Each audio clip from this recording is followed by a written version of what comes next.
Assalamualaikum, hi everyone, welcome back to another video. Hopefully all are well by the grace of Almighty Allah. আশা করছি আল্লাহর রহমতে তোমরা সকলে অনেক ভালো আছো। আজকে আমি টেন্সের মোস্ট ইম্পর্টেন্ট একটা লেসন নিয়ে তোমাদের সাথে কথা বলবো। I hope লেসনটি শেষ পর্যন্ত দেখবা। So, let's get started.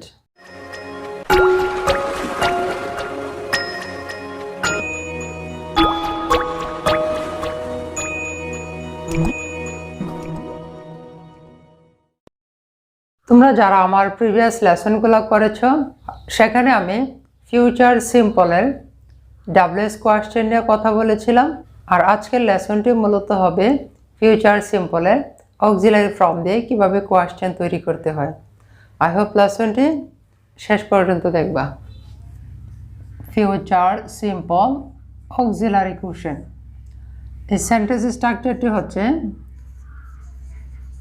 shall অথবা will plus subject plus V1।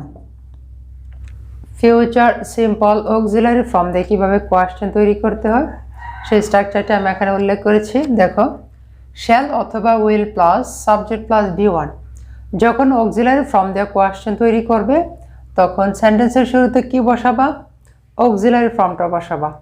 R future সিম্পলের অক্সিলারি ফর্ম হচ্ছে shall অথবা will। কিন্তু আমরা যখন সেন্টেন্স তৈরি করব তখন আমরা প্রত্যেকটি সাবজেক্টের সাথে কি ইউজ করব? will ইউজ করব, কারণ মডার্ন ইংলিশ গ্রামারের মধ্যে উইলের প্রচলনটা একটু বেশি।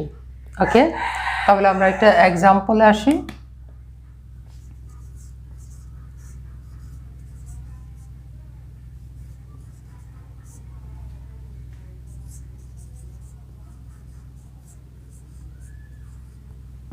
দেখো, তবে তোমরা অনেকে ডাবলএস কোয়েশ্চেন এবং অক্সিলারি কোয়েশ্চেনের মধ্যে একটু মিস্টেক করে থাকো এবং একটু গোলমাল পাকিয়ে ফেলো।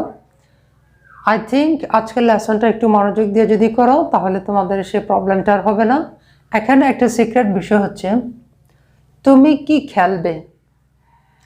যখন এই এখানে দেখো কর ও শিকার কি, যখন বাংলা সেন্টেন্সটা এরকম আসবে যে তুমি কি খেলবে, এই কর ও শিকার থাকবে, তখন বুঝতে হবে যে সেন্টেন্সটা অক্সিলারি ফর্ম দিয়ে কোয়েশ্চেন করা হয়েছে।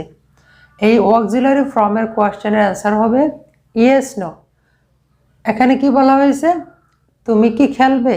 যদি খেলবে তাহলে কি বলবা? ইয়েস। আর যদি না খেলো তাহলে কি বলবা? নো।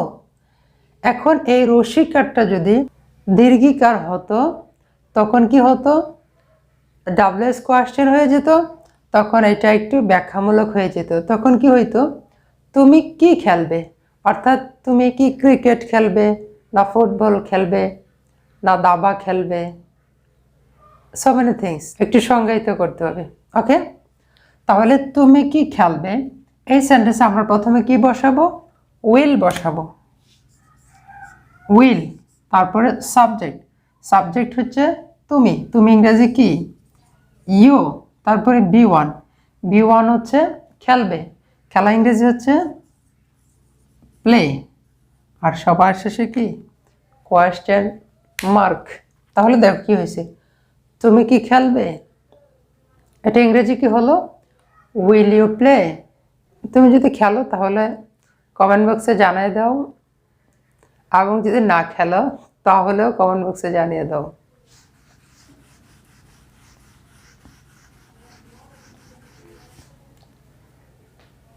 আচ্ছা, তোমরা যদি স্ট্রাকচারটা বুঝে থাকো তাহলে আমি তোমাকে একটা সেন্টেন্স প্র্যাকটিস দিচ্ছি, তোমরা কমেন্ট বক্সে আমাকে জানিয়ে দিবা।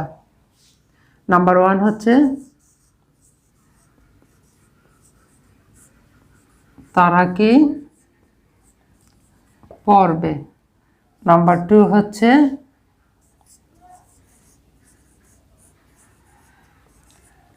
তোমরা কি ঘুমাবে। এই লেসনটা যদি তোমরা বুঝে থাকো তাহলে এই দুইটা বাংলা সেন্টেন্স ইংলিশে ট্রান্সলেট করে আমাকে কমেন্ট বক্সে জানিয়ে দাও। আই হোপ লেসনটি বুঝতে পেরেছ। Thanks for watching the video. See you again with a new video.